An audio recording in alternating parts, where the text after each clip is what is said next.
What's up, everybody? Welcome back to the Radpack podcast, and I'm your host, Garrett from Born to Be Rad, a.k.a. the Rad Influence. And I'm Mel from My Killer Podcast, a.k.a. the Rad Hatter. And I'm Justin from Movie Watch Daily, a.k.a. the Rad Rancher, and we are the Radpack. What's up, Rad Packers? In today's episode, the Rad Pack sits down with the cast and director of the new supernatural horror, The Exorcists. Genre legends Doug Bradley, Michelle Bauer, Denice Duff, as well as Gabe Pranter and Hunter Benjamin talk about their experiences on set, and director Jose Prendes breaks down his time working alongside the one and only Pinhead himself. Get ready for another Rad Pack exclusive as we talk The Exorcists. Stay rad. All right, welcome back, everybody. We are lucky today. We have the writer, the director, and a full cast of a brand new 2023 movie, The Exorcists. Now, friend of the show, writer-director Jose Prendes. What is going on, man? Welcome to the show. Oh, thank you for having me. I'm fairly new to YouTube, so I'm glad. I've been a fan of Radpack for a while, so I'm glad to finally be on here. I have a friend who normally does YouTube things. He's been wanting to be on for a while. Too bad I beat him to it, but I'm glad to be here with you guys, and I appreciate you making time for us in the movie. No problem, and it's awesome to see all the rest of the cast that you brought here. We got Denice Duff below me right here. How are you, Denice? Welcome to the show. Good to see you. Thank you so much. Tweaking your nipples. I love that. We've got Michelle Bauer here. What is going on, Michelle? Welcome.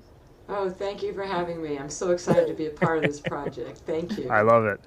And then down below, we've got Gabe Pranter. What is going on, man? What's up, guys? Glad to be here. Welcome. And Hunter Benjamin, what is going on, dude? Welcome to the show. Nice to be here too. Hey, thank you. And we've got the one and only Mr. Doug Bradley is here. What is going on, Doug? Good evening. I'm good. I trust you all too. So happy to have you guys on the show to talk about the brand new movie. It's not out yet, right? Technically, or it is? Has it dropped? It is. It's on VOD at the moment. It just finished a theatrical run, which is kind of exciting because a lot of small movies don't get that chance. So right now it's on Redbox, Vudu, Hoopla, Dish on Demand. Yeah, any other four-letter word you could make up, it's on that streamer. It's probably on there, yeah. Okay, obviously the importance of this drop had to do probably with Exorcist Believer, I'm sure, because it kind of feels like that's how Asylum will do things. Now, was this a project that was given to you and said, hey, we want this done by this time? Is this something you created yourself and pitched it? Like, how did all this come about? And, am I correct in to say that there was an importance of this being dropped now? Exorcist Believer, I haven't heard of it. Is it new? I don't know. I'm not familiar with it. Brand new. I hope it's good. No, absolutely. I mean, the Asylum has a reputation for doing what's been termed as mockbusters. We like to call them tie-ins because we're not necessarily mocking the thing, but this is the thing that goes back all the way to like the Italian movie days. They ripped off Mad Max and and Dawn of the Dead and all that stuff. So it's not like a new thing, but they sound sort of known for that niche. Now I've been making movies with them for a while, and I knew The Exorcist was coming around. That was on their list of movies. They had every year. They have a slate. This is what we kind of want to do, and I've always wanted to make an exorcism movie. It's obviously the Exorcist is a phenomenal film, incredibly well made on so many levels, and we could spend hours talking about all the layers and all that good stuff. Incredible movie, incredibly rewatchable, masterpiece, absolutely. So the chance to be able to tackle something like that is exciting for a horror filmmaker. And while, yes, it has the stigma of having to technically be a mockbuster, for lack of a better word, we never went into it thinking, haha, we're going to make a silly movie to trick people into watching a goofy movie. My intention always is to make something that people will enjoy, that people are going to care about, that's going to go above and beyond the typical direct-to-video horror movie, in terms of character development and story. And maybe we tweak and twist the story a little bit so it's a little different than what you expect, but it still feels familiar. And then, of course, I've got to fit whatever the Asylum guys really want to see in the movie. And then, of course, I have to deal with the fact that it's a very difficult shooting schedule. So to answer your question, I've always wanted to make an yeah. Well, we'll get to that. I've always wanted to make an Exorcist movie. The opportunity presented itself, and I couldn't say no. And the fact that I got this team behind it blows my mind. Yeah, so you mentioned there's some bullet points or whatever that they wanted you to kind of hit. Did they just kind of say, here's some basic like little bits or concepts that they want in there, and then they just kind of give you free reign to just craft your own story and create your own whole world there? I wish I had free reign because that's the one thing that people don't really get about the development process of an Asylum movie. They are very picky about stuff. You wouldn't imagine it, but this script went through the least amount of rewrites compared to the other stuff I've written. We only did 4, and sometimes I've done 9 on a script, and unpaid, by the way. I get a flat fee. So it's just whatever they want to change, they change, and then I'm just until we start shooting, I can keep writing. So there were things that they wanted to see, like, I'm not going to give anything away, but there's certain elements that have to be in here for it to be an Exorcist movie. I sort of patterned it after a vampire movie. Vampires have rules. Werewolves have rules. You wouldn't do a vampire movie and not have those elements in it, because then it feels weird. Like, wait, but it feels off. And I do a lot of research. Mel knows I watch a lot of movies, good and bad. And I watched mostly bad. I watched like 50 Exorcist movies, and I went to Tubi, and I watched like the Exorcist whatever, Exorcist blah blah blah blah, and I wanted to pick and choose and see what was out there, what were people doing, and most people were either going too crazy or too boring or too drawn out, and I wanted to kind of find a happy medium and still make a movie that was a love letter to the original, and something that they wanted to see too. And one of their biggest notes is they break the script up into 8 acts, which is something that nobody really does, but it's for TV, like commercial breaks. So instead of a 3-act movie, it's weird. So you get 8-act breaks, and at the end of every act, there has to be a death or there has to be a big reveal. So you have to cram in action to keep it from being boring, which is difficult because you want to tell a story, you want it to develop organically, and that's where the rub comes in, not having the freedom to really just kind of let the story breathe. You have to, oh crap, this act's about to end. Somebody's got to die. I got to go back and I got to write somebody into the first act so they die in the 4th act. It's a thing. It's a process, but that's normally what it is. They're very strict about their development process. But once it gels, and this one gelled the quickest, then I'm usually allowed to have freedom, but they also don't like me to have too much fun with the dialogue either. And I think people might have noticed Asylum movies are pretty boring because they don't allow humor. But I tried notice some my best comedic moments in this, though. Oh yeah, I tried to lighten it up. I tried to make I like it.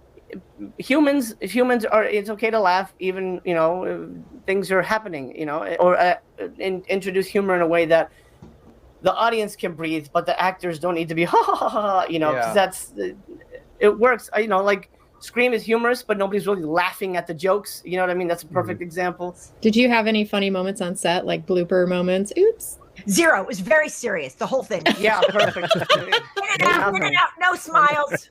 I can tell. This seems like a very serious channel, right? So there were no bloopers. We were faultless. One take throughout. That's why I always wonder. Jose was just riding you guys, huh? Like, you better get it right. Well, with movies like this that are so intense, like all these scenes in this movie are like so intense, and either somebody's, doing an exorcism or somebody's getting ready to die, and it's like when you hit cut, is it just like you go back to laughing? I always wonder how that works and how you kind of snap back into character. But I guess that's why you guys do what you do, because you're good at that. But I always found that an interesting talent to have, to be able to just whip into character like that, because it is a very serious movie. But the broader it is, that I think the easier it is to snap out of it. You know. It's what do you mean by broader? Well, like playing.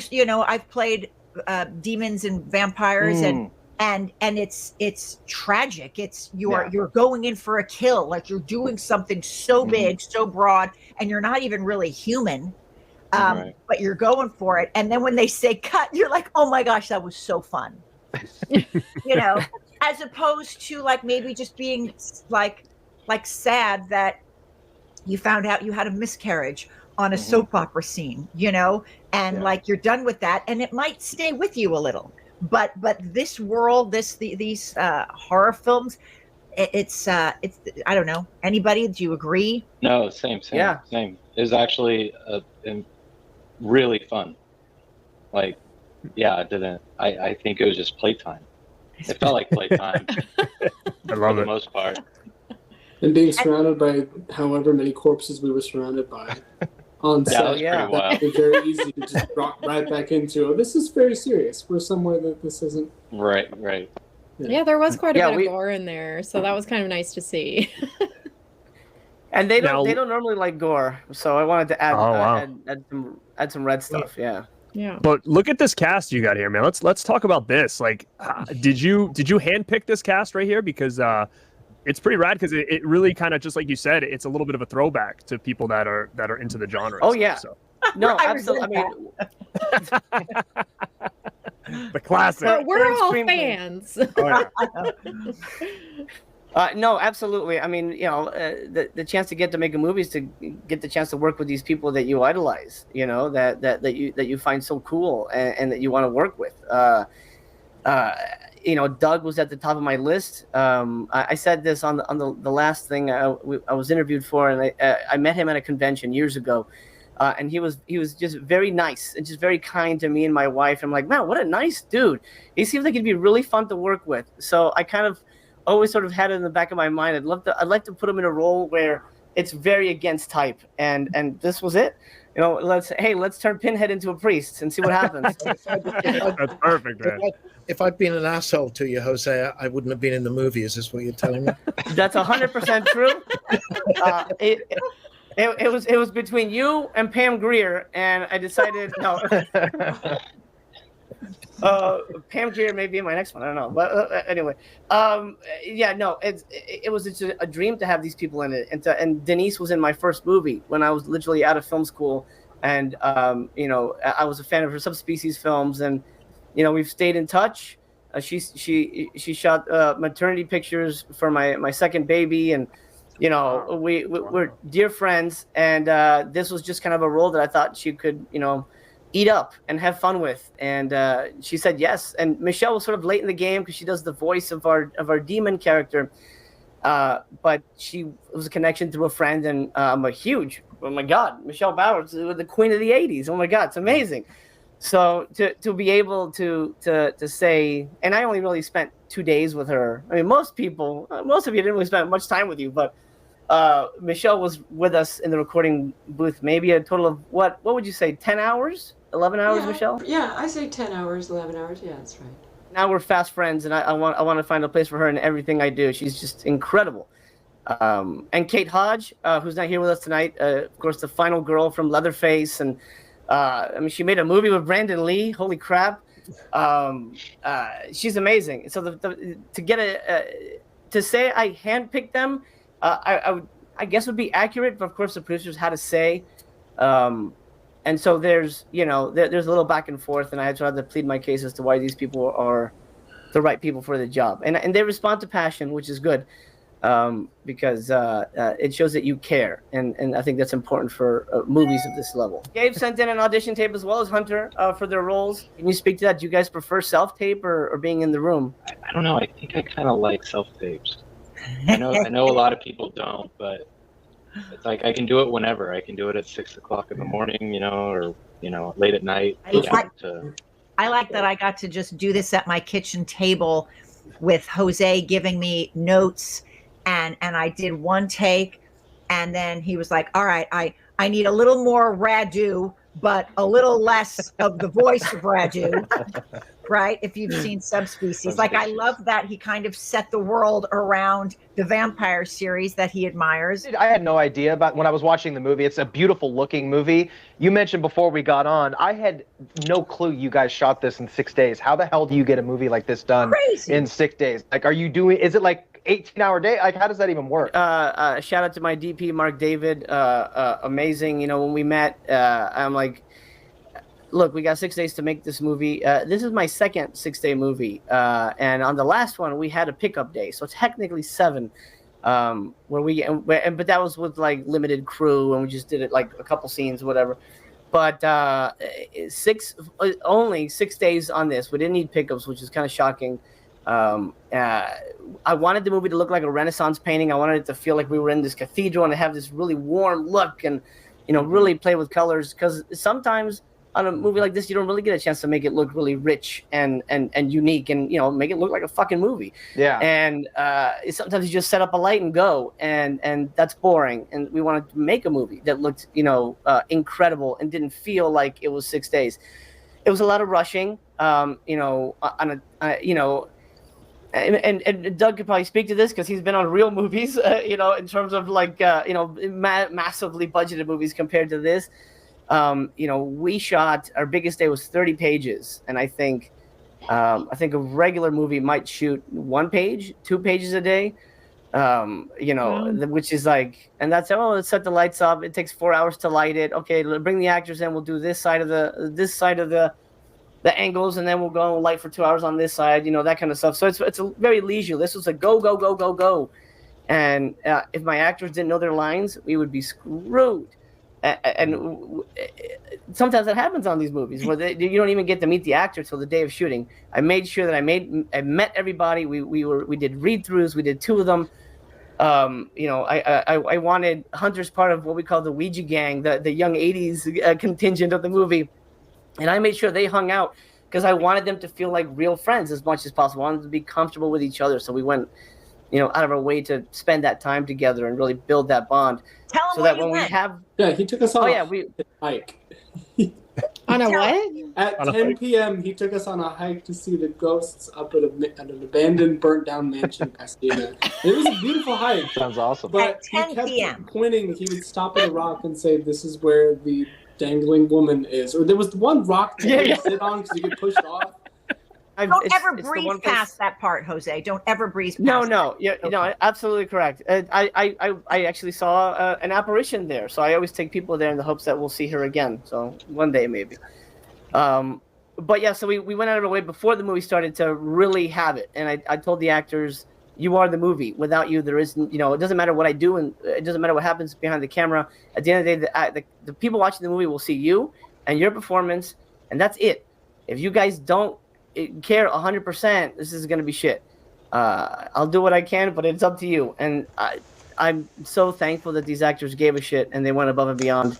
But yeah, long days, 16-hour days. They were supposed to be 12, but we went over because you have to shoot the pages. You can't go back to that scene, or you'll have empty parts of the movie. You try to make it work. To me, if I got the performance, then I'm happy. At least we've got that in the can, and we can move on. Another really thing that made this movie look big and expensive is this amazing, like the main location of the movie. What is that location? Because especially when you first see our main characters walk in and you get that big, beautiful wide shot of the ceilings as they're walking down the hallway.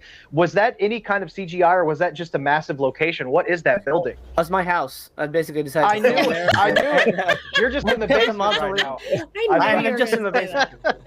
That is all the building. There was one of my big things. They wanted a lot of CG, and I said no because that's going to look stupid. So I was okay with a couple things. We didn't have time to do certain things. But as much practical as possible, I stressed that. But no, that is a real mausoleum. It's called the Mountain View Mausoleum in Pasadena, California. It's an incredible space. All of it is 100% real, and there's 137,000 dead bodies in there. I was just going to ask, is that place haunted? Did anything happen on set? Is. Because they say when you do this kind of work with this kind of movie, it kind of opens you up a little bit to some paranormal things. So we were talking about this because Kate and I were remembering on a different interview we had that at the other location, which is the chapel, which is kind of the priest's green room. For all those scenes, they had there were like embossed shields hanging on the wall down the chapel, which you can see in the film. We were cast talking amongst ourselves late one night, and one of them dropped off the wall. Oh, and then another one dropped. And it happened twice. Yeah. That's very exciting. I remember having this conversation with a few people when we were in the mausoleum, and when I could, I took myself off wandering around distant corners and just sitting down and doing nothing. To me, it felt completely peaceful, and I think everybody I spoke to said the same thing. It felt like a very, very peaceful and calm and contented place. It didn't feel haunted. I don't know whether it has that reputation. Yeah, it's a great space. I mean, we did what we could. Like, I walked around, like, peed on the walls, like, come get me, but nothing happened. So, I was gonna say, did you do like an EVP session or something while you were there? I did, but not during filming. I'd actually been there previously on another investigation. We did do EVP, but we didn't really get anything. But it is supposed to have things. It was very cold too. The building is just very, very cold. I don't know if it's just the walls, but that makes sense. Unfortunately, we didn't see anything. I love everybody's performances were incredible, and I actually have a question for you, Doug. Being that you played obviously the one and only Pinhead Hell Priest, now you're playing a different kind of priest, like a real legit Catholic priest. Is there like a different approach going from dark to the light side of these really heavy, religious? Because you give some really intense moments. Some of the best moments of performances that I've seen you do. I wonder if there's like a different way to approach these type of themes coming from the dark side of Pinhead, and then on the other side where you're trying to save a soul rather than trying to rip somebody apart. A certain amount of spiritual dialogue. Yeah, it was really cool. Yeah, and I think they're two sides of the same coin, to be honest. Simple answer is no, because you approach the part with what the part demands. In any case, I'm approaching playing a priest who is an exorcist from the point of view of being an atheist. So I have that baggage to lose to get myself into the mind and the head of someone who believes in this shit in the first place. But in the same way that I had to get myself inside the head of a Cenobite who doesn't exist. Yeah. You go to the material, and your imagination meets the material, and you play the material, and I approach it as imaginative landscape. Mm-hmm. And it's fun, They look like you're having a blast. Yeah, they really did. We're all playing dress up in the sandpit. Mm-hmm. It's basically what it is. We are playing. Now, because it only took 6 days to do this, and like he said, you guys went through like 30 pages in a day, and without chances for reshoots, was it tough for you guys, for all of you, to when it came to your lines and stuff like that, to just be like, okay, this is what we're doing, all right, let's go? We had them written all over the set. We had big boards written cue cards everywhere. I can imagine that being, it's just so go. It's I had them on my head for him when he was close. No. I will make a confession that when it came to a particular point of exorcist ritual, which I have to undertake late on in the movie, and I have my prop book. Father Ryan's book is his exorcist ritual book, and I did say, Jose, fuck this, cut the fucking lines out and paste them in the book, and I will read them out of the book. It was just a lot of time. I don't apologize for that for a single moment. Yeah. It was tough, especially because I was actually coming from the UK via Pittsburgh, and I was delayed in the UK, and I arrived in Pittsburgh without my bags, and I had 4 hours sleep to get back to the airport, having come to terms with everything that I didn't have to take with me to LA that was sitting in a suitcase in London, and arrived in the evening and had dinner with Jose, and started the following day with an awful lot of words.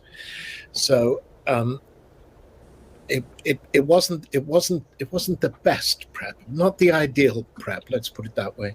The astonishing thing to me, and it's hats off to all of us cast, and it is It's absolutely an ensemble piece. It's 100% an ensemble piece. In the way that Jose has written it, it is that.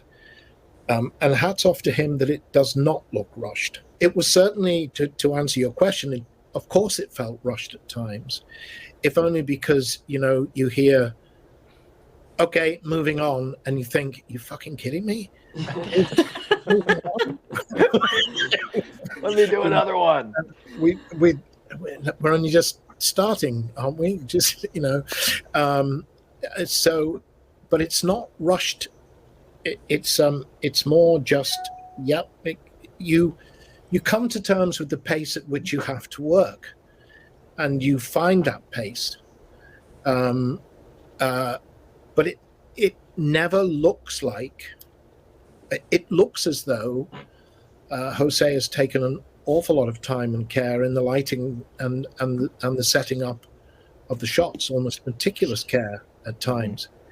It looks way better than it has any right to for a movie shot on the budget and the time that it did, and that's down to Jose and his crew, and we all pulled each other through. I think we all kind of sensed that we were in the rowboat together, and we all grabbed an oar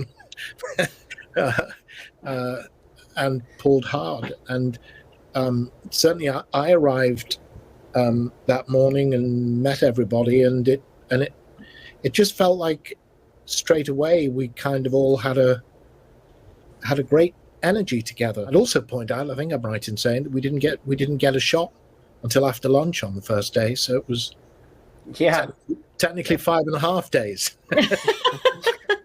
Right. I made sure everybody knew, look, this is going to be hard, but they kind of think we're going to fail, and let's prove them wrong. And I think that underdog spirit really bonds people together. I mean, if you make a movie, it almost feels like you're going to war with these people, and you're in the trenches, and afterwards, you sit around thinking, oh my God, I can't believe we survived that, man. What happened to Skinny Pete? Oh, fuck Skinny Pete. He sucks.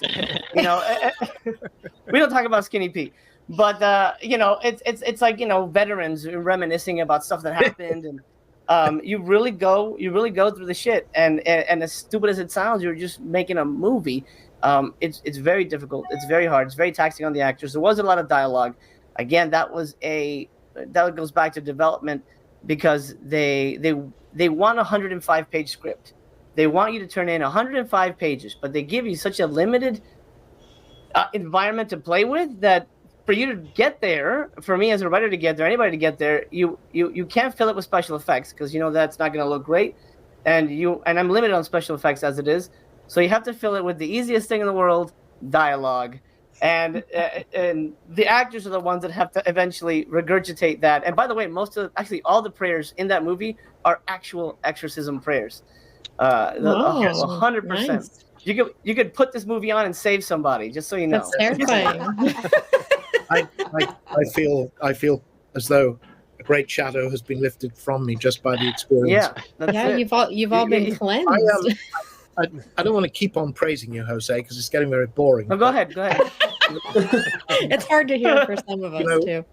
I didn't audition. I was sent the script and sent it as an offer. So I did what I always do, which is say, okay, well, let me see the script. So I read the script, and that was the reason I said yes. And I've said this also when the trailer was posted to YouTube, the very first comment underneath the trailer on YouTube is, Doug, why are you in an asylum movie? And the answer is the quality of the script. And I take Jose's point here, but it's quite a discursive script. There is a lot of dialogue, and it's kind of counterintuitive to that point. And I think it speaks again to the wonderful madness of Jose that presented with all the obstacles that he did, he ran in the opposite direction and put a lot of dialogue in it.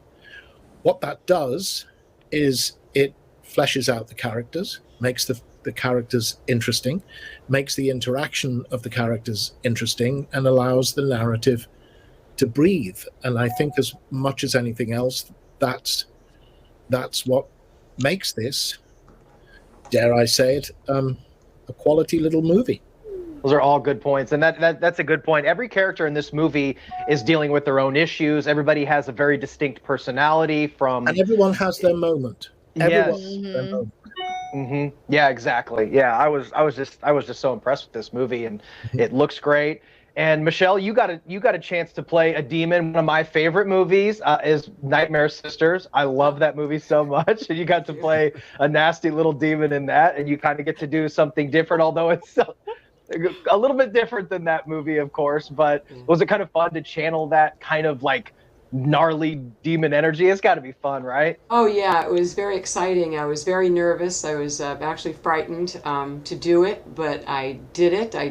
I stepped in out of my comfort zone and met with Jose. He just kind of reached out to me through a connection of a friend and said, hey, would you be interested in this? And I had done some ADR in the past, and I thought, well, you know, I could try. I really didn't expect to get it, and I laid down the lines for him, and he loved it and said, okay.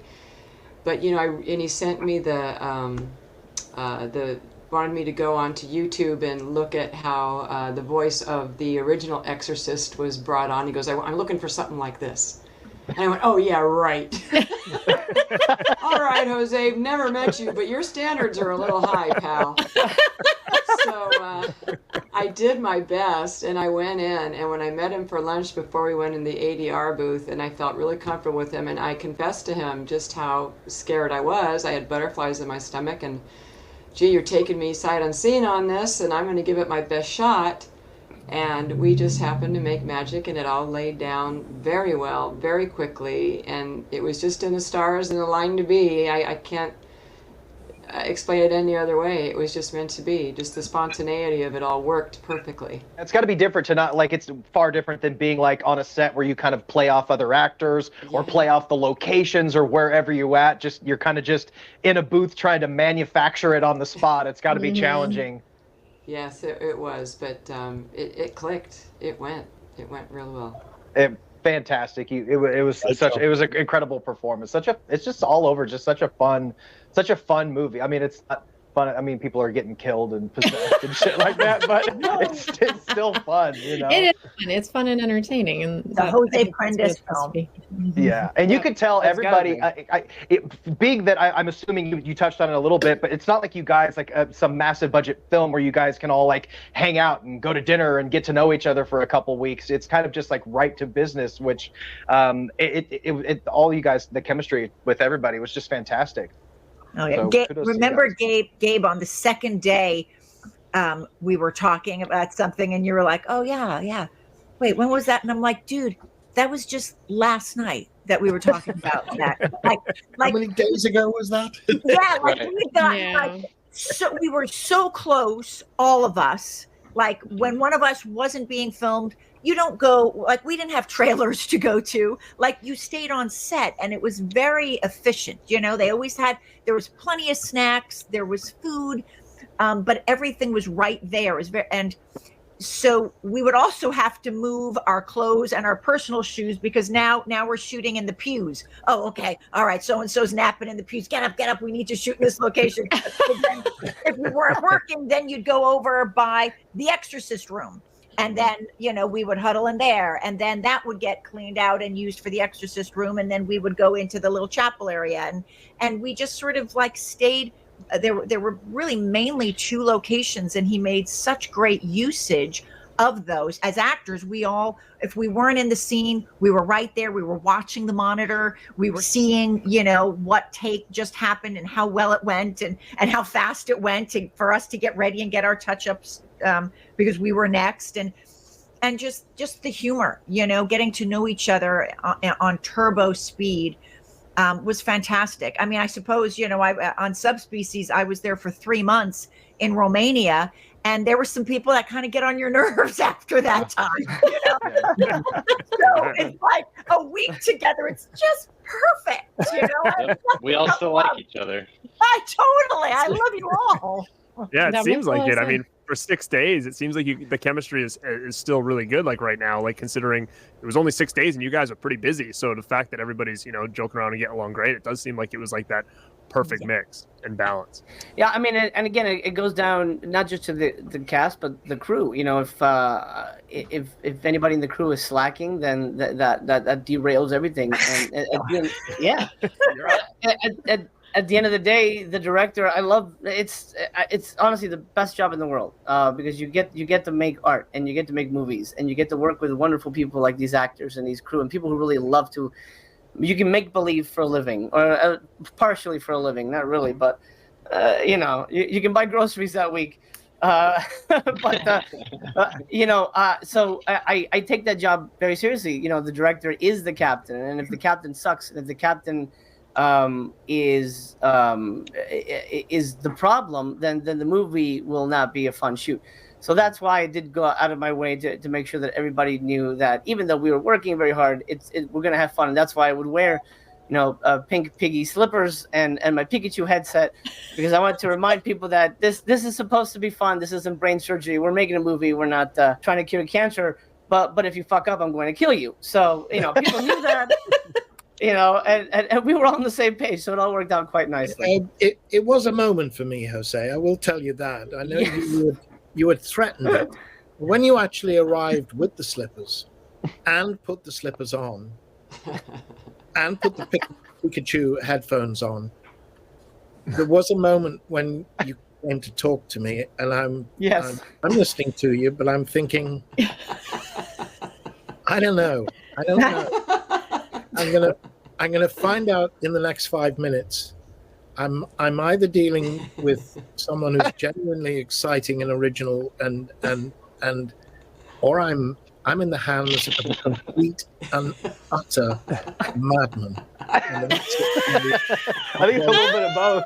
Yeah, I'll fall apart in a heap very quickly. So I just stood and smiled and nodded and listened and waited. You passed with flying colors. I remember that moment, Doug. I walked up to you. I just put them on. And I say, Doug, do you think you could take me seriously in these shoes?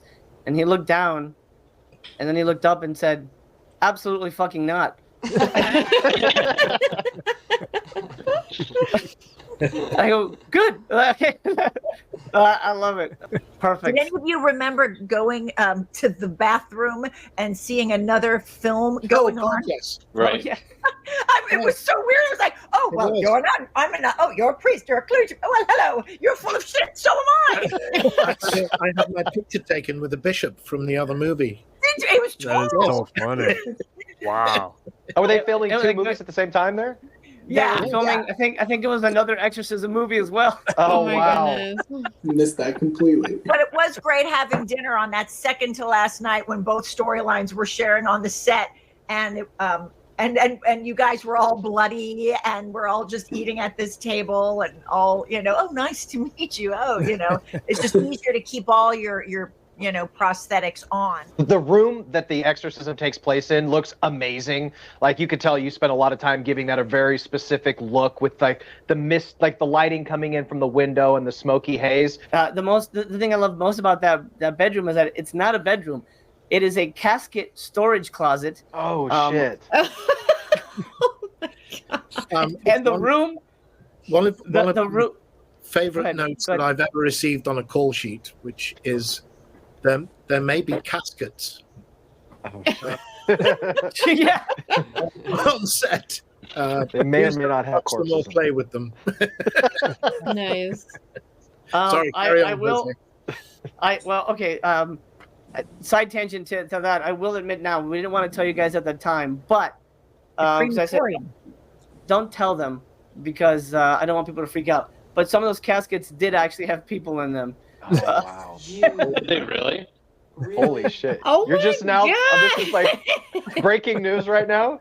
Yeah, Exclusive. that's 100%. Holy Just so you shit. guys know. Damn it. How did they even let us around them? Why was that even That's the- approved?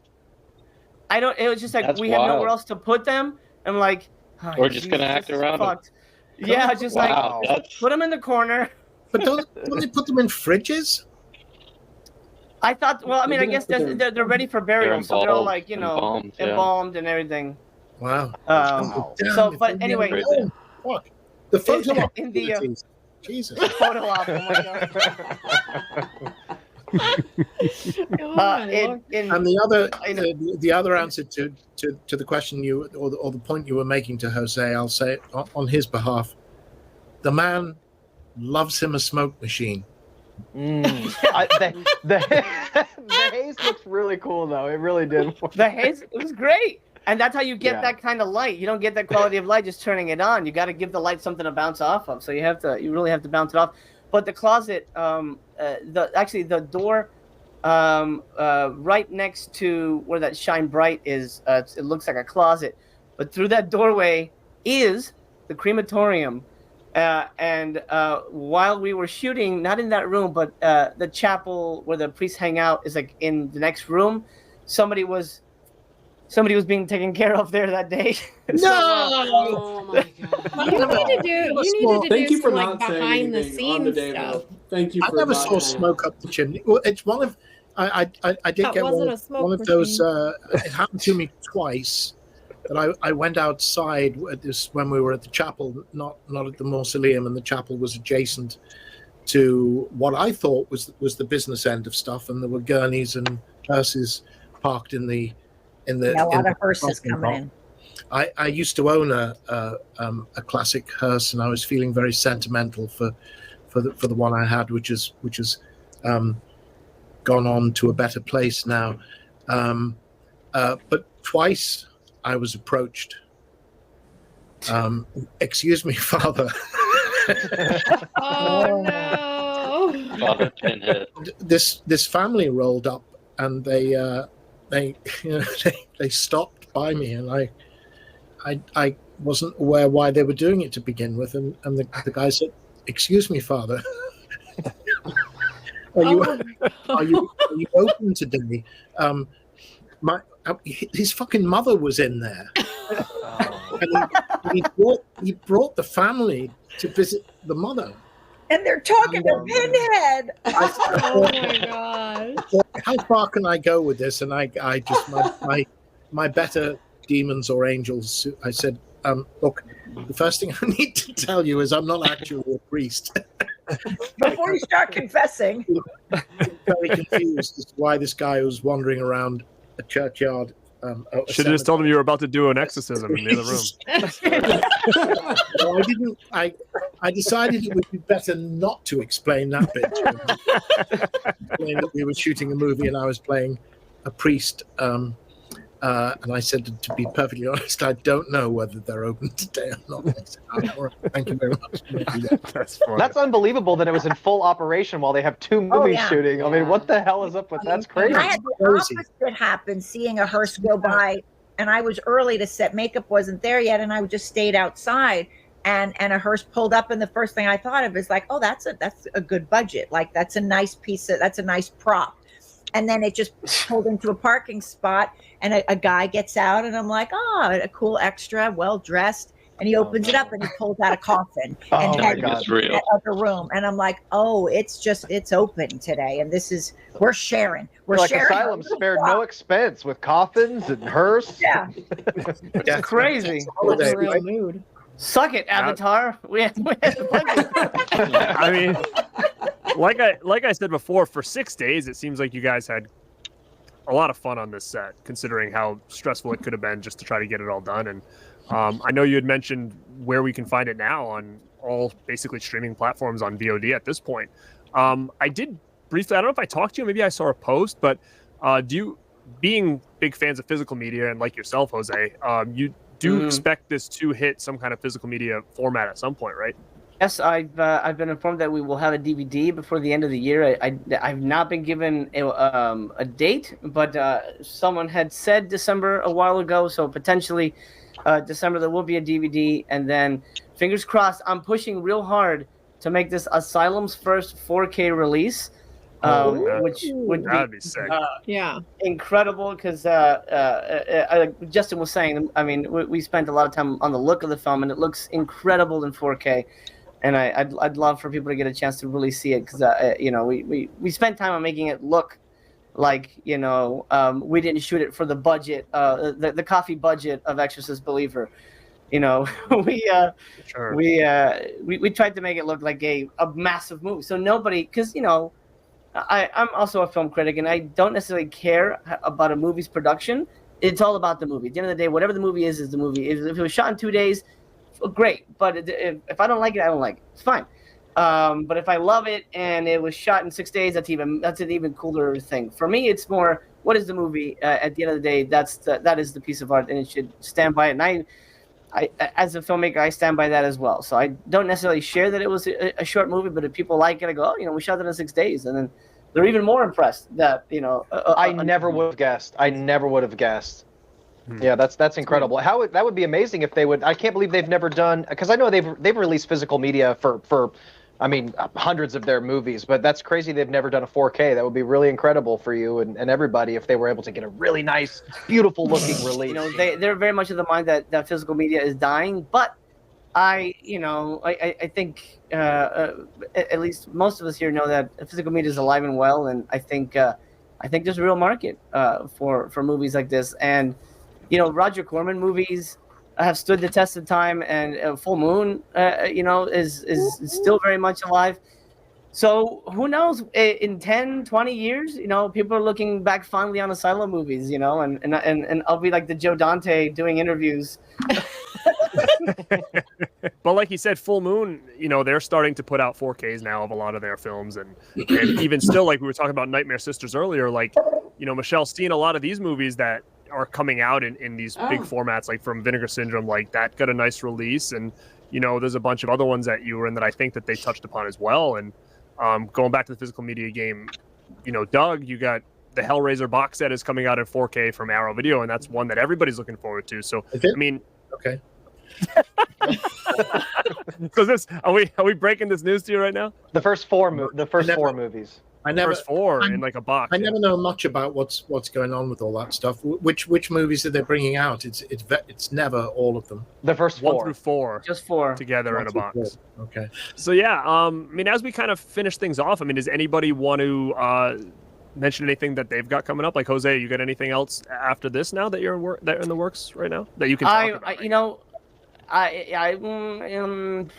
I'm not technically. I could mention. I'm lucky enough to say I have something coming up. I'm very happy to say the producers loved the movie very, very much, to the point that most of them were, they're usually very tight-lipped. They don't really say, good job or that was great, but they did this time, and it was rewarding to be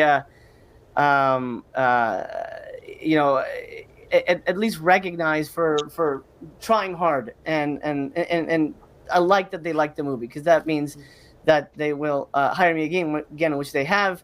I'm developing something right now to shoot in December. Actually, it'll be another horror movie, and I can't give away too many things, but and this will get the Radpack excited. It's my Monster Squad. That's all I can say. I'm excited, man. So cool. I'm excited. That's amazing, man. When do you want me to fly it over? Hey, let me know. I will find roles for all of you guys if you guys want to be in it. That would be amazing.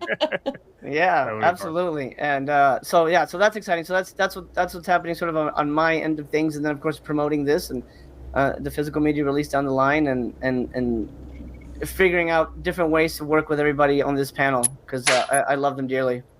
Is there anybody else working on anything they can talk about right now? And if not, I totally understand.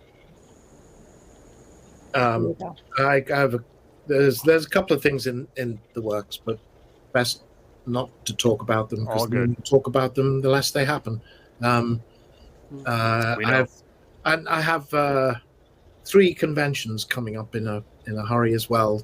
Scarefest in Lexington, Kentucky, and then Spooky Empire in Orlando, and then Monster Mania in Oaks, Pennsylvania, which is kind of just west of Philly. Sure, man. I met you at Monster Mania in New Jersey years ago. Right, at Cherry Hill. Yeah, Cherry Hill. I did. Yeah. I'm already booked for that show next. Wow. So I'll make sure next time I'm there and you're there, I'll come and chat with you. Yeah, you bet. Yes. But guys, I mean, you want to hype it one more time? The Exorcist. It's on Vudu, Redbox streaming, which is apparently a thing. I didn't know that they were still alive, but yeah, there you go. Redbox streaming, Dish on Demand, Hoopla. It'll also be on Amazon Prime eventually, and then I don't know when, but maybe sometime in November it'll probably end up on Tubi, and then physical media. Hopefully December, I think, is the scheduled time. Michelle, is there anything you wanted to mention before we sign off? I don't know if there was anything you wanted to.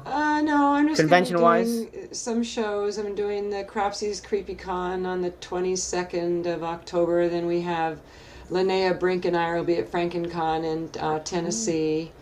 And then we have a Colorado show again in April. So those are just a few. Send my love to the gals. I saw Linnea recently, but I haven't seen Brink in years. Please say hello to her. Oh, I will. I just worked with her at the Hollywood show just the other day. Cool. And I will definitely send your love. She would be tickled. Absolutely. Hunter, is there anything you want to shout out? Not that I can talk. Okay. And then, of course, he gets off and he tells him, "Oh, I'm in Scream 7." I hope so. Gabe, anything you want to say? I got some stuff going on, but yeah, nothing. Wow. Okay. Fantastic. Go see Exorcist. Yeah, go see it. That's right. Yeah. Don't forget Don't forget see it twice. See it twice. Fun movie, guys. You guys did an incredible job. Thank you so much, guys, for having us. Appreciate it. Thank you for having us. Hey, thank you guys so much for being here. I totally appreciate it. Jose, thank you for choosing us to do this. I appreciate that as well. Oh, I'm honored. Thank you for making the time and for checking out the movie and just giving it a chance. That's all. That's the only thing I ask people to do. Don't look at it as an asylum movie. Just give it a chance. And if you don't like it, fine. That's okay. But Jose, you may be pleasantly surprised. Remember us wee folk when you're rich and famous, will you? Oh, sure. Yeah. I'll try my best. Thank you to everyone for watching today's episode. Be sure to follow all of our hosts on social media. Those links are provided down below, and you can follow the podcast anywhere podcasts are found. Thank you guys so much. Have a great day, and as always, stay rad.